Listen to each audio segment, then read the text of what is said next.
ठरलं तर मग या मालिकेच्या आजच्या भागामध्ये आपल्याला पाहायला मिळणार आहे आणि ते म्हणजेच की प्रिया घरातून गायब झालेली असे, ती नेमकी कुठे गेलेली असे याचा कोणाला थांग पत्ता नसो. रविराज आता सुमनकडनं सानिकाचा नंबर घेत असतो आणि तिला फोन करत असतो की तिथे तन्वी आलेली आहे की नाही, परंतु तिने नकार दिल्यामुळे ते टेन्शनमध्ये आलेले असतात. ते स्वतःलाच दोष देत असतात की मी तिच्यावर उगाचच रागवलो. सुमन देखील म्हणत असते की खरोखरच तन्वी कुठे गेली असेल, ती तर खूपच टेन्शनमध्ये आलेली असते. रविराज म्हणत असतात की काय चाललेलं आहे माझ्यासोबत, मला काहीच कळायला मार्ग नाही. अगोदर प्रतिमा मला सोडून गेली, इतक्या वर्षानंतर मला माझी मुलगी मिळाली होती, ती देखील आता नाही आहे. अशा पद्धतीने ते खूपच टेन्शन घ्यायला लागलेले असतात. सुमन म्हणत असते की भाऊजी आपण एक काम करूया का, आपण पोलीस कंप्लेंटच करूया. तेवढ्यातच नागराज ते घाबरलेल्या अवस्थेमध्ये असतो. तो म्हणत असतो सुमन तुला कळतंय का, अजून पोलीस कंप्लेंट करण्यासाठी वेळ देखील झालेला नाही, कारण की एवढ्या 2 तासामध्ये आपली कंप्लेंट कोण घेणार आहे. अशा पद्धतीने तो थांबवत असतो, कारण त्याला माहिती असतं जर पोलीस कंप्लेंट केलं तर खूप मोठा प्रॉब्लेम होणार आहे. आणि म्हणूनच तो म्हणत असतो की ही कुठे गेलेली आहे आणि सगळ्यांना इथे टेन्शनमध्ये ठेवून गेलेली आहे. म्हणून नागराज देखील आता खूपच तनतन फनफन करत असतो. साक्षी मात्र खूप घाबरलेली असते, तिला तर घामच फुटलेला असतो.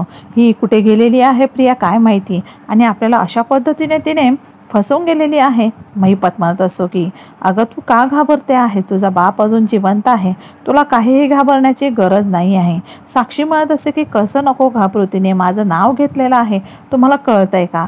महिपत म्हणत असो तिला काहीही करू दे, पण आता आपण तिला शोधून काढलंच पाहिजे, ती कुठे गेलेली आहे ना ते आपल्याला शोधायलाच पाहिजे. आणि म्हणूनच महिपत त्या माणसाला बोलवत असतो आणि त्याला विचारत असतो की सापडली का ती. त्यावेळेला तो म्हणत असतो मी खूप लांबपर्यंत गेलो, परंतु ती अजिबात मला काही सापडलेली नाही आहे. आता नागराज देखील खूपच टेन्शनमध्ये आलेला असतो.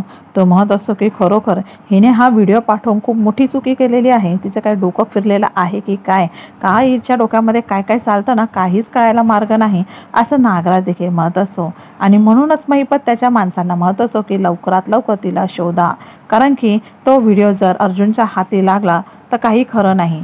तिने तर आपली सगळ्यांची वाट लावलेली आहे, परंतु प्रतिमाबद्दल जे सत्य आहे तिने देखील त्या व्हिडिओमध्ये सांगितलेलं आहे.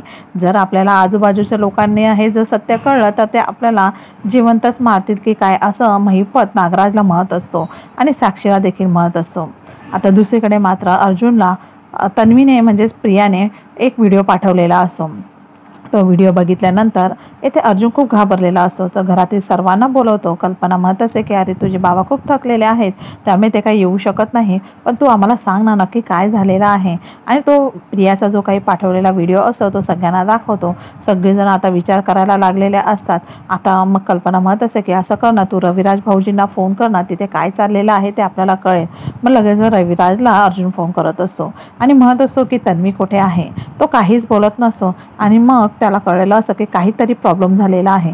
कल्पना म्हणत असते की तू जा बरं अर्जुन आत्ताच्या आता. चैतन्य म्हणतो मी देखील येतं. लगेच सायली म्हणते मी देखील येणार.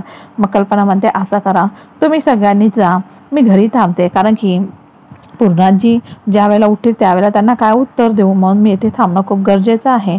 आणि म्हणून हे सगळेजण आता रविराजच्या घरी गेलेले असतात आणि रविराज बिचारा खूप टेन्शनमध्ये बसलेला असतो. तिथे मग तो अर्जुन म्हणत असतो की सिनियर तू मला का सांगितलं नाही, एवढा मोठा प्रॉब्लेम झालेला आहे, त्यावेळेला तू मला सांगायला हवं होतंस ना. त्यावेळेला मग रविराज म्हणत असतो की पण मी तुला एक गोष्ट विचारू का इथे अर्जुन. त्यावेळेला तो म्हणत असतो काय.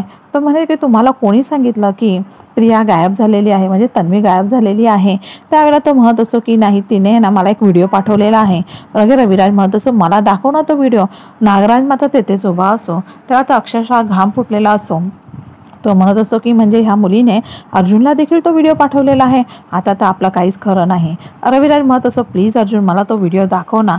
परंतु अर्जुन म्हणत असतो की नाही सिनियर तू तो व्हिडिओ अजिबात बघू शकणार नाही आणि म्हणून मी तुला अजिबात दाखवणार नाही आहे. मग नागराज तिकडनं निघून गेलेला असतो आणि तो महिपतला पुन्हा फोन करत असतो आणि म्हणत असतो की तुम्हाला माहिती आहे का अर्जुन इथे आमच्या घरी आलेला आहे आणि ह्या प्रियाने त्याला देखील तो व्हिडिओ पाठवलेला आहे. हे ऐकल्यानंतर मात्र महिपत साक्षी हे खूप घाबरलेल्या अवस्थेमध्ये असतात, कारण की त्यांना कळलेलं असं की त्याच्यामध्ये सगळं काही तिने सांगितलेलं असं आणि जे सत्य सगळ्यांना समजलं तर मग ह्यांची काही हरकत नसते. म्हणजेच काय की ही साक्षी आहे हिला आता जेल होणार. अशा पद्धतीने हे सगळे घाबरलेले अडकलेले असतात. नागराज म्हणतो मी पण अडकणारच आहे ना. आणि अशा पद्धतीने मग ते म्हणत असतात की आता आपण काय केलं पाहिजे, लवकरात लवकर तिचा आपण शोध घेतला पाहिजे असं म्हणून ते म्हणत असतात की काहीतरी आपण केलंच पाहिजे. आता येणाऱ्या भागामध्ये आपल्याला पाहायला मिळणार आहे आणि ते म्हणजेच की आपण आहे ना आता ह्या तन्वीचा शोध घेतला पाहिजे असं अर्जुन देखील म्हणत असतो. आणि म्हणूनच घरी आल्यानंतर तो म्हणत असतो पूर्णाजींना की ही अस्मिता आहे ना तिला साथ देत होती प्रत्येक वेळेला, माहिती आहे ना, अस्मितानेच त्या प्रियाला साथ दिली होती आणि त्यामुळेच त्यांची मदत इथपर्यंत झालेली आहे. आणि म्हणून पूर्णाजींना तो म्हणत असतो की खरोखरच त्या तन्वीने काय केले आहे तुला माहिती आहे का पूर्णाजी. पूर्णाजी म्हणतात अरे मला कोणी सांगेल का नक्की काय झालेलं आहे ते, परंतु अर्जुन मात्र हे सत्य सांगणार का. अशा पद्धतीने मात्र अर्जुनचं नेमकं काय प्लॅनिंग आहे पाहणं देखील खूपच महत्त्वाचं ठरणार आहे.